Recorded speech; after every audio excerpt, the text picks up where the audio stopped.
Hello friends, today the topic of discussion is Hindi cinema and women, and as we are aware that how women they have played an important role in the evolution and the development of cinema, and the way they have been presented in cinema has also been a topic of debate among a number of scholars and social scientists.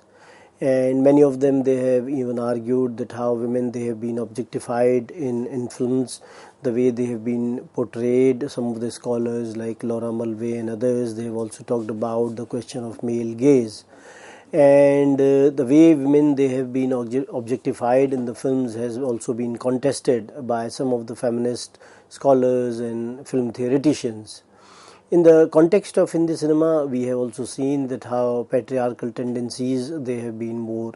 relevant, and how women they have played roles which have been subservient in the context of their portrayals in relation to men.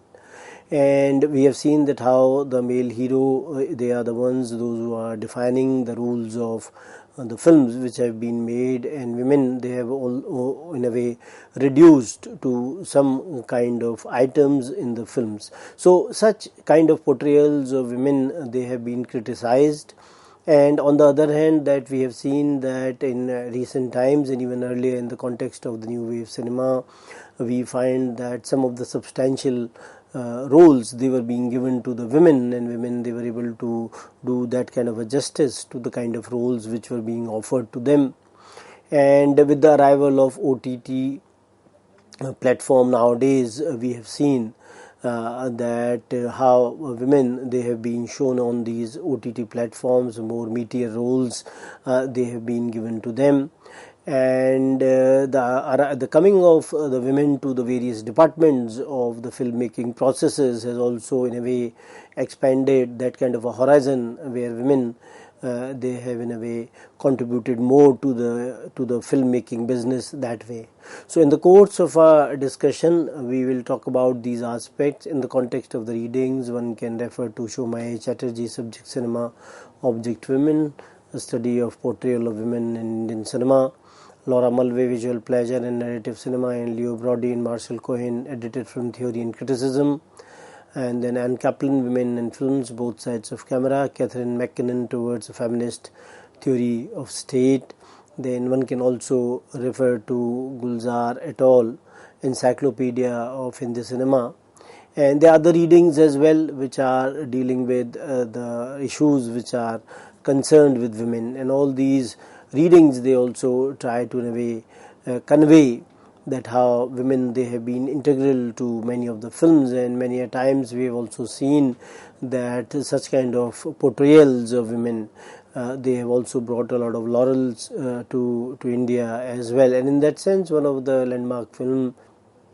was Aurat, which was made in 1940, and it was again remade with the title of Mother India in 1957. And this shows the fight of a rural peasant woman, and how her two sons, one of them becomes a dacoit in that sense, and his mother sacrifices her own son to save the honor of a girl who was from the same village. So this kind of a portrayal of a woman where she is seen to be an ideal wife and an ideal daughter-in-law was seen in this particular film. And there were critics, those who in a way criticized this film on the issue of showing nation as some sort of a mother, and the kind of ideas which are associated in the context of the motherland, that how nation is being seen in the framework of mother. So we find that such kind of portrayals in 1940 when India was under the colonial rule, and thereafter in 1957 when India became independent, and this particular film Mother India was also the Oscar entry from the side of India. We also find that other films they have also been made, and how these films they at different points of time they made some kind of a plea. In that context was Samaj Ko Badal Dalo in 1947, which made some kind of a progressive plea against the ill-matched marriages, as we talked about Dunia Na Mani in 1937, which was also talking in the same framework. Then we also find that Main Abla Nahi Hu in 1948, it exhibited the story of a brave refugee woman. And thereafter Lahore in 1949, which was dealing with the violence on the women during the partition riots and questions about their life and identity. So we find that some of the films which were made in the later part of the 1940s, and all of them, especially Lahore, which was made in 1949, was talking about the kind of violence which was being perpetrated on women during the partition, and how bodies of women, they in a sense became some sort of trophies in that sense, and how the violence was played on these bodies in that sense. And it was also could be seen during this time that the way the partition violence unfolded, and the way films they were also being made, because it was one of the films which was related to the partition violence, and not many films with related to the partition violence they were being made in 1950s 60s, unless Garam Hawa, which was made in 1973, which came. And when you tend to understand that how other issues they have also been talked about in some of the films, and one was concerned with dowry, and how this particular film was talking about some kind of a tirade against the evil of dowry. And through it, how if we see the film, then we realize that how V. Shantaram in this particular film, he talks about a daughter-in-law and her, and how she belongs to some kind of a poor background, but the father of the girl, who is in a way feeling all sorts of humiliation at the hands of the vicious mother-in-law, and the young husband is not able to do anything. He feels helpless in the kind of situation which was there. And so this in a way is also was also reflective, because this film, the age was of 1950, and this was also reflective of the kind of a situation which is there in many households of India. And we find that this particular film ended in some kind of a tragedy, and it was in a way sharp enough to lead to some kind of a reform on the individual and at the social levels as well. And the filmmaker V. Shantaram, he argued that when this particular film was released in Bihar, the members of the Legislative Assembly, they were shocked. And he says that that I don't say that they were inspired by my picture, but I think that it must have been cause of anti-dowry bill being passed in Bihar Assembly. I don't say that my picture alone did it, but it happened immediately after its release, when a great controversy was raised in state. So we find that how films which are dealing with certain important issues of the society, and when these films they are being shown or they go to the audience, and even the lawmakers they got affected by this particular film when it was being shown to them, and how possibly, as V. Shantaram has argued, that it was instrumental in terms of bringing about reforms. So when you talk about when the anti-dowry bill it was passed in the parliament, and how the members they took this particular picture and it was showed to all the parliamentarians, and they find that this bill was introduced in the parliament and it was passed as well. So these bills basically they help in a certain extent, but unless you create this kind of impact in the minds of people, because the social change aspect is very, very important, and definitely these films they had this kind of an impact, and unless we are able to bring about change in the social mindset of the people, these kinds of reforms or legislations they will not bear any kind of fruit. So along with the legislation, it is also very, very important to create all sorts of awareness among the masses, and at the same time then only we will be able to bring about change in the mindset of the people. Then we also find that some of the other filmmakers like Gurudutt in his film Kagaz Ke Phool, which is again a sensitive reaction against the new value of materialism, as he says that ye duniya agar mil bhi jaye to kya hai, and this sums up the kind of approach of the film as well. And if one sees the film particularly, then we find that all the ideas of materialism, which were very, very important from the point of view of the society, have been discussed in the film. And we also find that Pyasa, which was again a film in 1957 by the same filmmaker Guru Dutt, and he in this particular film positions a prostitute in the realm of his spirituality, and he exposes how world has become materialist as well. So again, we find that in all the films which were made by Guru Dutt, especially in 1960s, especially his trilogy in that sense, where we find that the kind of ideas which were being presented by him, they were relating to some kind of a critique of the materialistic ways of the society, as Sahib Bibi or Ghulam was the third film which made some kind of a trilogy of Guru Dutt, and this also talked or exhibited some kind of a sensitivity to the enslaving condition of women here, and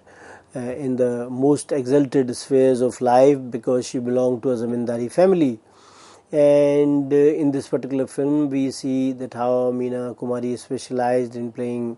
martyred wife, yet her alcoholism was some sort of a rebellion against the conventions of the patriarchal society. So we find that such kind of portrayals, especially this particular film where alcoholism of the wife is being seen as some sort of a rebellion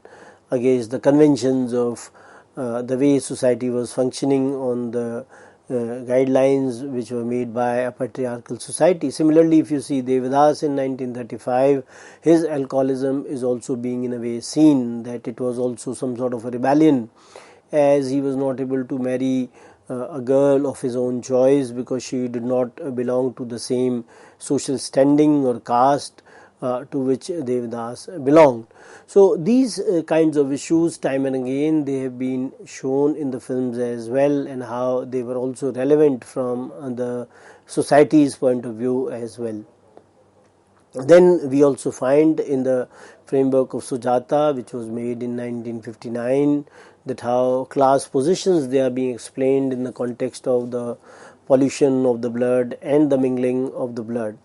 And Sujata's deliverance from a subordinate sexual identity also comes through marriage as well, because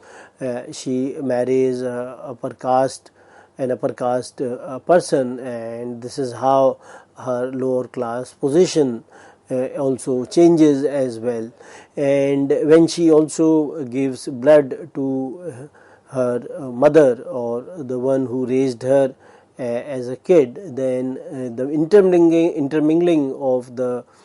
blood of Sujata and her mother also in a way shows that they are from the same stock. Otherwise she was being treated as one who is from a class of untouchables. So such kind of films which have been made, they not only talk about the setup of the Indian society, but they also talk about the kind of problems which are existing in the society from the framework of the caste, and how we also see that how cinema definitely can play an important role in terms of the nation building ideas, where the aspirations of the ruling elites, by taking upon the load of the modernizing the country in that sense, cinema definitely can play an important role, and at the same time has also played an important role in the case of 1950s and 60s. And then we also see that how women, they have been portrayed in later films as well, whether you see Aradhana, which was made in 1969, or Kati Putang in 1971, and then Amar Prem in 1972. It takes forward the popular genre of self-sacrificing mother or woman prevalent in the earlier decades as well, and how the patriarchal norms of the society, they are also being shown to be rigid in that sense. So we find that how the Hindi cinema largely talks about this kind of a genre where women, they are, or the mother in that sense, they are shown to be self-sacrificing in nature, and this was continued in many of the films of this particular period, and we find that other films which were not even from Hindi. One of the examples could be Megha Katara, which shows some kind of a paradox that a working woman in an impoverished family, instead of realizing the economic independence, perpetuates her enslavement, as it happened in this film, that how the female protagonist, when she took upon this kind of a responsibility that she will take care of the family, and she is in a way gets enslaved in that kind of a web, where her concern is not taken into account by the other family members, and her younger sister, her brother, all of them, they are living some sort of an independent life, and she is not even able to marry in that sense, because she had to take care of the entire family. And when she says that I want to live, is one of the cries from her when she is ill. So that way her desire to live, but at the same time the kind of problems which were there within the family, which were restricting her to lead an independent life, they could also be seen. And in that framework, when we see that not only this particular, there were other films like Guide. In this particular film, when a woman dances like a woman who is possessed, and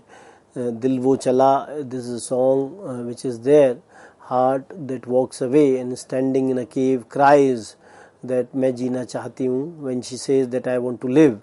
So she speaks for millions of women who suppress their talent and languish in bad marriages as well. So these kinds of issues with regard to the desires of women, they are also being talked about. And we also find that there was a film called Satyam Shivam Sundaram in 1978, where heroine defines the true concept of beauty, especially for her husband who believes that beauty is only skin deep. So we find that such kind of portrayals were also being shown, but Raj Kapoor was also being criticized in this film in terms of showing the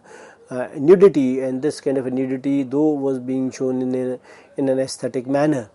So but at the same time, issues concerning the concept of beauty, they were being raised in this particular film. And we have also seen that how through various techniques, how the use of songs in the framework of Parsi theatre traditions and various, at the same time, if you see the folk forms as well, Nautanki, Jatra, Yakshagan, all of them, they are the folk forms, and how they also, in a way, we find that songs basically they represent the ideas of fantasy, desire and passion. And filmmakers, they also use alternative strategies in which passion and love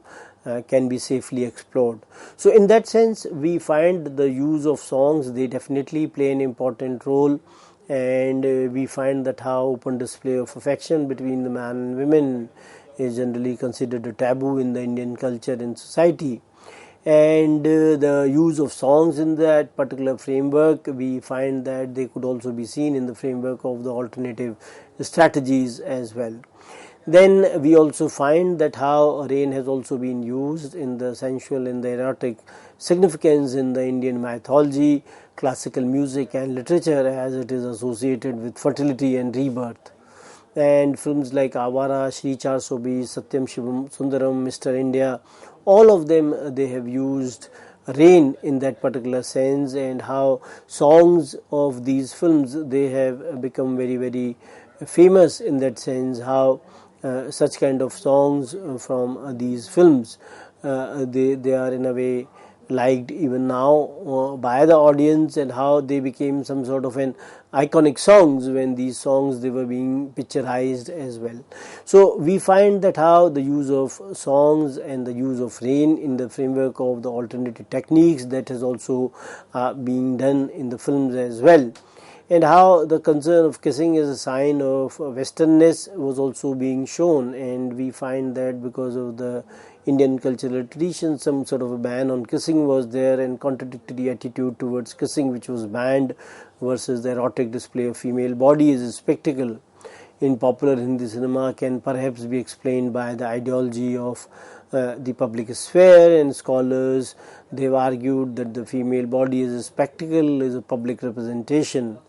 and a show of erotic imagery for public that does not violate code that prohibits representation of private. So this is because such spectacle occurs in song and dance sequence, which are conventionally coded as contracted voyeurism rather than an unauthorized view of a private world.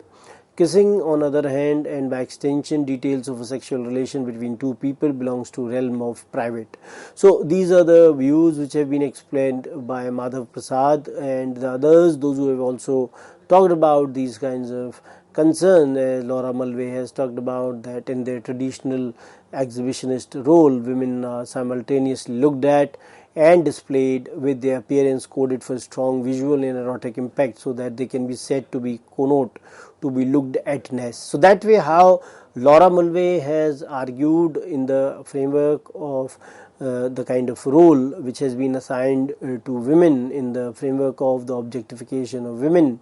and at the same time the way camera sees women when they are on the screen. So this issue of male gaze has been important in the theory which has been given by Laura Mulvey, and she has also argued that how the women, they are portrayed, they function on three levels: the original gaze of the camera that goes into the very act of making the film, and as erotic object for the characters within the story, and as erotic object for audience within cinema hall. So the male gaze is always dominant and significantly placed in the film. Then we also find in the later times, in 60s, 70s, we find that the kind of changes which came in the fashion and the style, and heroines like Asha Parekh, Sadhana, they exhibited change in the fashion and the style, and this could also be seen in the framework of the characterization as well. And they played, but at the same time we find that they played the stereotypical roles in the mainstream Hindi cinema, wearing big fluffy hairdos, short skin-tight salwar kameezes, and did little more than flutter their false eyelashes at hero and dance around trees with him. So such kind of portrayals in 60s and early 70s, they could also be seen. And thereafter we also see that how women, they were also shown in other films in the framework of the courtesan films as well. And we find that in the framework of the courtesan films, films like Mehboob Ki Mehndi in 71, Pakiza again in 71 by Kamal Amrohi, Umrao Jan in 1981 by Muzaffar Ali. And in these films we find that there is a lot of stereotyping, in that sense that the way they are being shown, then the focus is on the chastity of the heroine, and it is generally being shown that the courtesan, she is from a good family, and the way circumstances forced her in this kind of a profession, that has also been shown as well. Then when one tries to sum up that what has been discussed about, we find that the patriarchal setup reaffirms and reinforces the traditional role of women,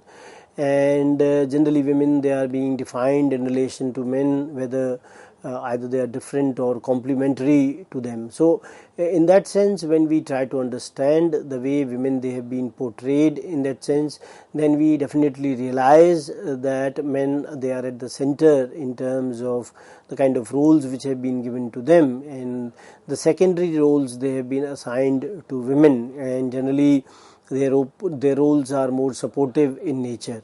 So what is needed is some kind of a fresh approach where more meaningful roles, they have to be given to women, and such kind of things definitely have happened in the 1990s and thereafter as well.